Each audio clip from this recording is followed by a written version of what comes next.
অবস্থান বিক্ষোভ কি কারণে? আপনারা দেখেছেন গত 4 দিন আগে অর্থাৎ গত বুধবার আমরা শান্তিপ্রিয় অবস্থান বিক্ষোভ করছিলাম। শান্তনু ঠাকুরের যে বক্তব্য যে কয়েক লক্ষ রোহিঙ্গা মুসলমানের নাম বাদ দিতে গিয়ে যদি 1 লক্ষ মুসলমানের বা মতুয়াদের নাম বাদ যায় সেটা আমাদের মেনে নিতে হবে। আমরা এই প্রশ্নের উত্তর তার কাছে জানতে চাইছিলাম। তিনি মতুয়া ভোটে জিতেছেন, ঠাকুর বাড়ির প্রতিনিধি।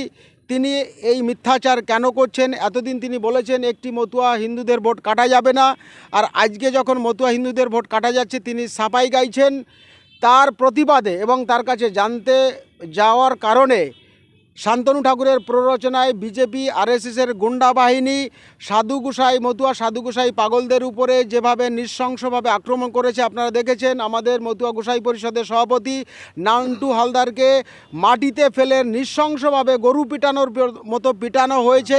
আমরা থানায় কমপ্লেন করেছি 12 থেকে 13 জনের নামে, মাত্র একজনকে অ্যারেস্ট করা হয়েছে। এখনও পর্যন্ত বাকি 12 জনকে অ্যারেস্ট করা হয়নি। তারা বল তবিয়াতে এলাকা দিয়ে ঘুরে বেড়াচ্ছে এবং আরও উল্টে আমাদের উপরে হুমকি ধুমকি দিচ্ছে, আমাদের দেখে নেবে। আমরা তারই প্রতিবাদে আজকে গাইঘাটা থানার সামনে অবস্থান বিক্ষোভ করছি। আমরা এসপি সাহেব এবং পুলিশ মন্ত্রী মাননীয়া মমতা বন্দ্যোপাধ্যায়ের হস্তক্ষেপ দাবি করছি। ইমিডিয়েট যদি আগামী 24 ঘন্টার মধ্যে অ্যারেস্ট না করা হয় তাহলে এই আন্দোলন আরও বৃহত্তর আকার নেবে। আপনার নাম? ডাক্তার সুকেশ চৌধুরী, সাধারণ সম্পাদক, অল ইন্ডিয়া মতুয়া মহাসংঘ।